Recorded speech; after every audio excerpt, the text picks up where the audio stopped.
February 7th to February 14th is affectionately dubbed the Festival of Love, where people patronize a lot of chocolates and other, cute and sweet stuff.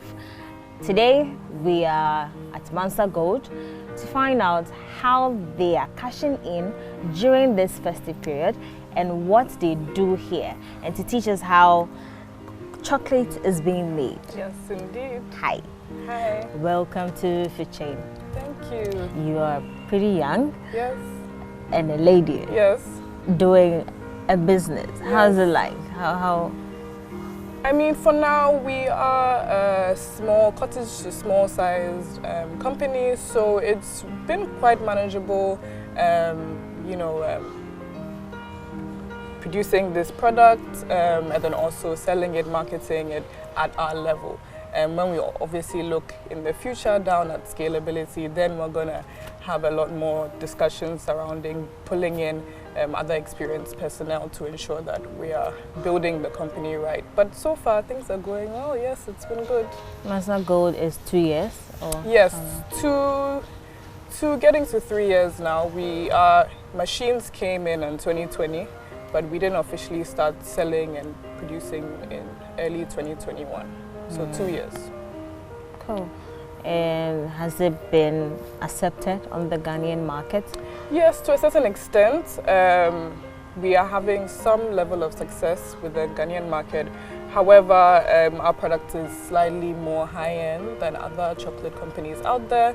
So we are having challenges, almost having to market the idea to Ghanaians that Ghanaian chocolate can be this good and worth the same price as you get other luxury chocolate brands on the shelf, like your Lindt, like your Cadbury's, like your Godivas, all those things. So because of the pricing, it's been tough to sort of get round to people to ensure that they actually are paying what is worth for. Yeah. Do you get directly from the farmers? Yes, we do, and we pay a premium on their goods for that because we are so focused on ensuring the quality of our chocolate is up to standard. We want to be able to control what cocoa we are getting and where we're getting it from, because it does directly affect the taste of the chocolate that you can produce. So we have very good relationships. We built relationships with certain farmers across Ghana, and we buy from different farms, paying more because they have been recognized for the quality of the cocoa that they currently produce. Yeah. What benefits does a cocoa farmer get to enjoy if we are dealing with MansaGold? I mean, so first and foremost, as I said, we pay a premium, so they get to enjoy financial opportunities when they work with us. They get more than they would get selling to other places. But moving past that, we also work with them to promote the communities that they work within. And we have one farmer, which is actually the bean we have in front of us from the central region. Her name is Letitia, and sometimes she comes here to roast her own cocoa to go. We let her come and use our machines for free to go and use in her farm, and she makes chocolate with the ladies there who help her with the farming over there. So stuff like that is also good, yeah. Okay, so when you get your cocoa beans, what do you do? So the first thing we do is we have to make sure that the cocoa that we're going to use in our chocolate making procedures are all at a good and high quality of standard. As you can see, maybe if you look in the bucket right now, there might be a few cocoa beans that are looking a bit moldy or oddly shaped or broken. So the first stage is we take the cocoa out of the cocoa shed, and then we sort out the bad cocoa beans out from the good ones before we move into the factory and process them. Okay, so basically, how long does this take? So it really just depends. If you want, you can hold this for me. It depends how much you are trying to sort. But I would say if you're doing about half a bag or 30 kg, you can do within a couple of hours. You should really be done. So what you have to do is you just shake it up. You're going to get some falling down. Okay. And the villages, I think they put it on a very big table. Yes, they do, to help it dry. But we just use it so the small ones fall out. Exactly, okay. And it makes your life a bit easier. And then after you've done that, you want to just push them around and then take out, you know, the bad cocoa beans. So how do I know which cocoa bean is bad? This? That looks a bit old, so yes, we should remove that. Maybe if it looks very moldy, if it looks badly shaped, let me find a bad shaped one. This one. Okay, how about this? Yes, that looks very old compared to some. Okay. This one too looks bad. This one is small.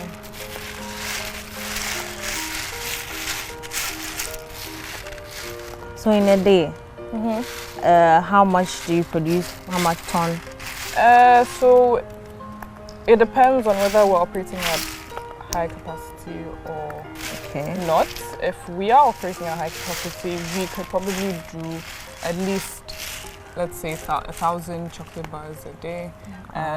But we do have other products as well that we do aside from the chocolate bars, like chocolate truffle boxes, nuts free-form bars. So that takes away from the whole batch of chocolate. So let's say maybe more like 600 bars a day are turned out, can be turned out. Wow. Or are usually turned out. Okay, so this process takes how long? Sorting? For just this one quadrant that you're holding right now? Oh, within 2 minutes usually. If you're fast, you can do it. Yeah. Okay. I see. Then from here? Then from here we go inside to roast the cocoa beans. So that's what we're going to do next. Okay. So what do we do here? So what we do is we take the cocoa that we've sorted outside and now we're about to roast it. We call this machine the roaster. So what it does is essentially it's just like a big industrial oven. It's like you're putting the cocoa in an oven, taking it to 128 degrees Celsius and keeping it there between 5 and 7 minutes. It enhances the flavors, brings out the flavors of the cocoa bean. Yeah, that's the whole point of the roasting process. Okay. Yeah.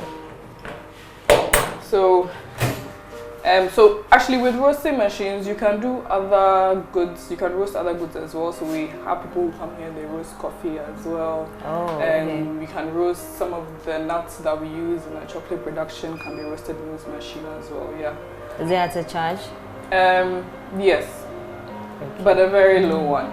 The coffee lady that we work with, because MansaGold, we're all about highlighting and empowering women and the success of women, and we're trying to also build her up. So we don't charge too much for her. We also sell some of her coffee as well over here. Okay. So after roasting?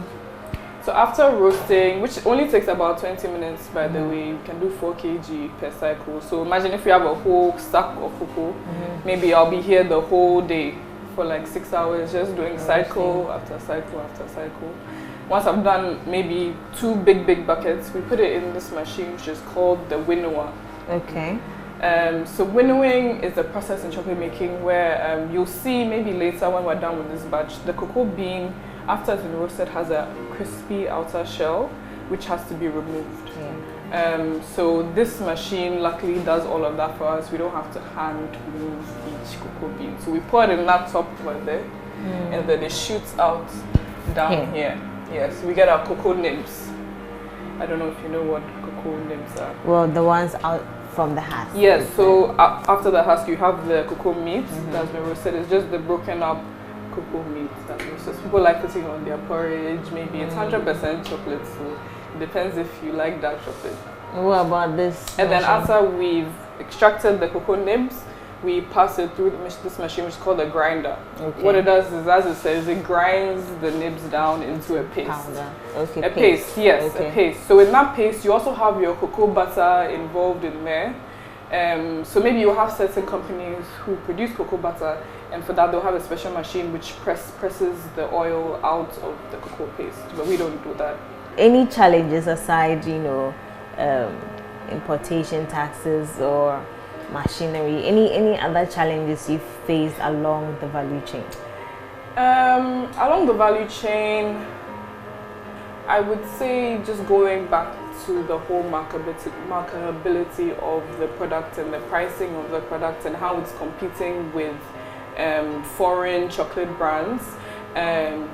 We don't necessarily see that support from the retail side in trying to push the product within their retail space. Some outlets are very, very good to help us and support us to promote our products, and others are not as supportive and are not as interested because they are just more so focused on their profits, which is also very important, right? Their profits, making what they need to do, getting the numbers down, right? But I mean, it would be lovely to see more effort on their side to ensure that we are creating a space that's very comfortable for Ghanaian chocolate businesses in the retail market. Yeah. The information minister recently said the cocoa industry by 2025 we should be earning like $4.1 billion. Do you think that's possible? $4.1 billion. Yeah. Locally made, exporting. Yeah. I think that's definitely possible, but it has to, like I said, come with the support from the necessary parties, whether it's the government, whether it's local funding or local investments. We need those systems to be structurally sound to help us advance in meeting that goal, definitely. So, how many employees do you have? So we have 2 permanent chocolatiers and 1 shop assistant supervisor for the shop, and then there's me who manages the day-to-day, and then Daniel that was with us, he does the factory, the machine maintenance and cleaning. So 5 permanent employees. Then we have part-time employees, like we have our graphic designer, our product designer,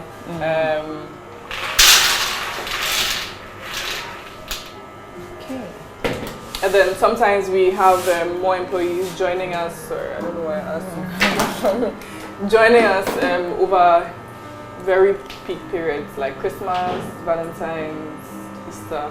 So maybe from December to May, we'll have some extra hands on board, some interns who are looking to learn more about the chocolate making experience. Talk of peak period. We are in the peak period. Yes, we're in the peak period, yeah. How's it going? It's going well. It's still early?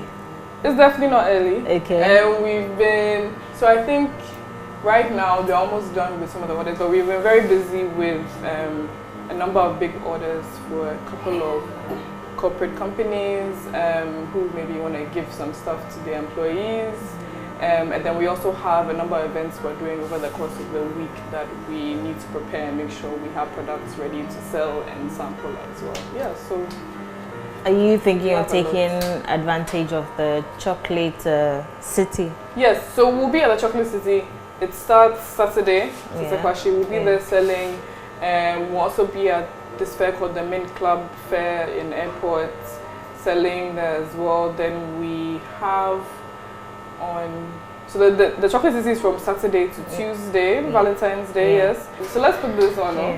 So if you can just grab the handle for me and turn it this way. We're going to release the cocoa inside. Oh, okay. So right now I'm on the top. Okay. And then just push it back, because right now it's open, yes. Okay. So the cocoa is in our chamber right now, and then we just press. Start. Okay.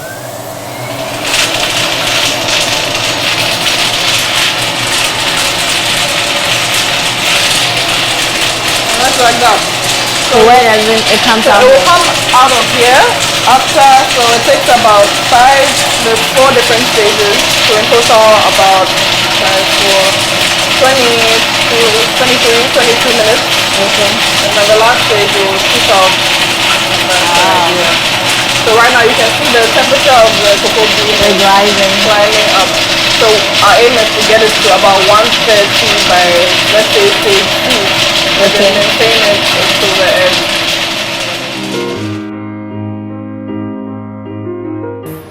wet side of the chocolate production. Yes. Okay, so after the dry room, after everything is set and done there, what goes on here? So that side is for our cocoa processing side, right? So that's why we call ourselves bean to bar, because maybe some chocolate companies will start just in this room. They'll buy the cocoa mass from whatever cocoa processing company, and then they'll directly mix it and start their chocolate making process from there. And that's where we meet them halfway through our procedures. We bring the cocoa mass that we've just processed, and then we add our milk powder, our sugar, vanilla, whatever we need to make the batch of chocolate that we're going to make that day. Okay. Yes. So, say your white chocolate. Yes. Which machine do you use? So we have 2 mixers. Okay. We used to have one. We recently got a second one. So with just one mixer, what that means is we'll do one batch. Okay. And then 2 days later, we'll do another batch. Okay. So getting the second mixer means that now we can make chocolates every other day. So maybe one batch today, one batch tomorrow. Because all we have to do is clean the machines, as you imagine. Every single time we've done a batch, we clean it through with cocoa butter, yes, before we move on to the next batch. So eventually, long term, we would obviously like to invest in more machines to make the process of cleaning easier. Yes, much easier. So everything happens in here. Yes, here and here.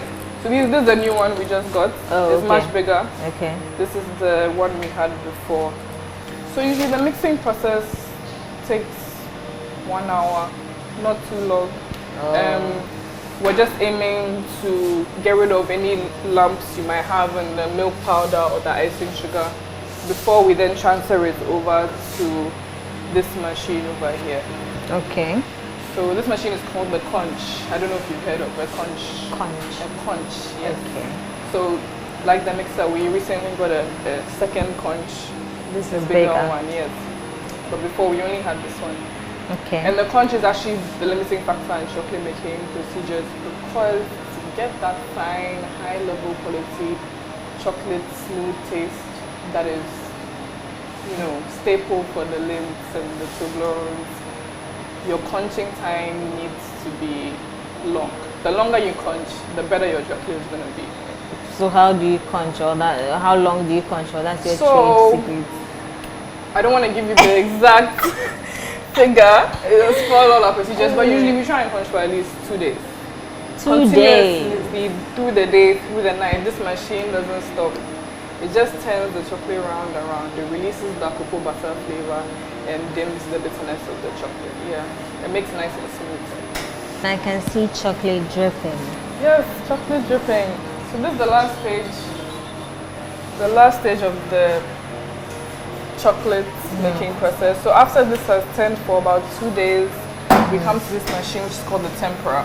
Okay. As you can see, it's also turning the chocolate inside, right? So it still does a relatively same job as the conch, but the difference is we have these nodules here that you can adjust the temperature of the chocolate for when you're about to set it and put it in the fridge. There's this thing about tempering chocolate. Sometimes you might see pastry chefs or chefs in restaurants who are utilizing melted chocolate, turn chocolate up and down in bowls. Yes, it means they are hand tempering the chocolate, whereas this machine does it automatically for us.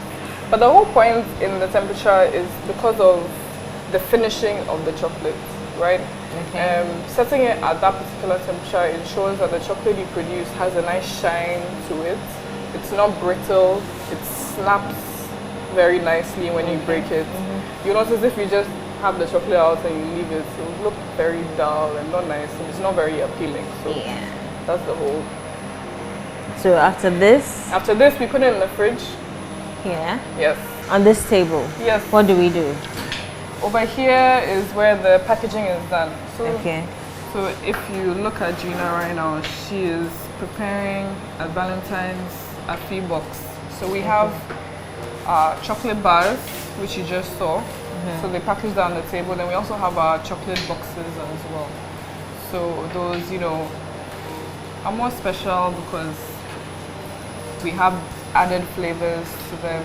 So we have nuts, we have berry coulis, we have Prosecco fillings, bay leaves fillings, chocolate ganache, Inca cake, orange essence, loads of different flavors which are incorporated within also the season that we are selling them within. So she's taking apart the red one she used during Christmas. You can see some orange Christmas trees over there, and she's gonna put in some Valentine's chocolates. So after the roasting room, we were able to see the winnowing process and the grinding process, but this is the product of those machines over there. So after winnowing, the cocoa, roasted cocoa comes out in broken pieces like this. And then from the cocoa nibs, the grinder brings it down to the paste, as you can see here. So I see you have quite unique names for each product. Yeah. So there's Bono, there's Simpa, there's Mankese, and Mampong. Yes. You don't speak very good cheese, so Not very good. so how did you come up with such names and why? So not all of them have a meaning behind the names, but most of them do. So all with respective reasons behind them. So Simpa being the nickname for Winneba. I don't know if you know Winneba. Yeah. It's a coastal town. I went to Winneba Secondary Oh, School. you did? Yeah. Oh, so our family is from Winneba. Okay. But also because it's a coastal town, we're just highlighting the coconuts. So it's the coconut milk chocolate. Okay. Right? Bono doesn't have a meaning behind the name. Mampong being the area where Tata Kwashi set up his first cocoa farm upon returning from Fernando Po. Yes. Mankese being deriving from Mankese, meaning a great land. Or town. A great town, yes. So it's sort of a signature chocolate bar. So that's the milk chocolate. And the Afi. The Afi, looking at celebration of the year. So it's just more of a celebratory box. Yeah. I see. Yeah. And these ones are? These are just our truffle boxes, so they don't have any names. So we get an assortment in them. When you buy from us, you can choose what you want to go inside, or we can give you an assortment. So we have box of 4, 8, 16, and 24. Yes. Okay. So I hear you're a white chocolates and milk chocolate fan. Yes, I mean, I could tell the way you were squeezing your face at the cocoa nibs. So I asked her to bring a selection out for us. What would you be interested in trying first? The milk chocolate. Right now, you have the love chocolates more on the market. Yes, more on the market. Because of the season. Yes, but we do have some of our standard other bonbons that we have throughout the year available as well. But we also have the love hearts for the season. Okay, so what motivated the shapes? There's no motivation behind these shapes. Besides presentation, what looks nice. So which one is this? I don't know. Do you like coffee? I was going to tell you. Yeah, I love coffee. Okay, so this one has a coffee bean inside. So if you put everything in your mouth, you'll taste the coffee bean. So it's milk chocolate and coffee bean. You have to put everything in.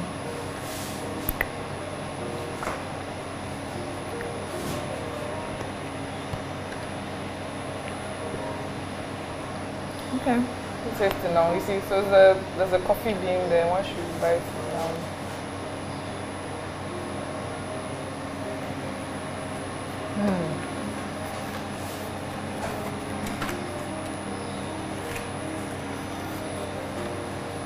It's quite unfortunate that Ghana we don't do much of coffee. But we're starting to. There's quite a number of but just coffee. a handful. Yeah. But it's better than none, slowly but surely. Just a few years ago, there were none, no? Well, yeah. And this? This is milk chocolate with peanut butter filling. Milk chocolate. This is milk chocolate with Inca cake on top. This is white chocolate with peanut butter filling, milk chocolates with cashew nuts.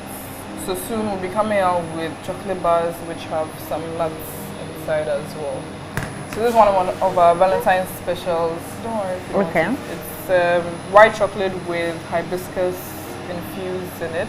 This. And then inside is a berry coulis. This. Or berry filling. Yeah, that's this one, the heart This shape. one. This.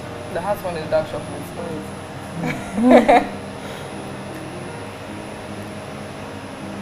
You bite the chocolate like I'm not getting into the middle. I'm not getting there.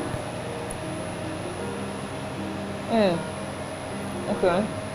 So they're in the middle. In the middle, yes. So when we talk about truffles, we're talking about the chocolate, the plain chocolates on the outside, and then inside you have a filling of some sort in there. And then the bonbons are the fillings are on the top of the chocolate. So these are bonbons.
And what better way to celebrate love than with chocolate? Hence, the Chocolate Week celebration or Chocolate Day being celebrated across the globe on February 9. I think that's it for today's episode of Food Chain with me, Emma Davies, and I'm enjoying my chocolate. Bye-bye.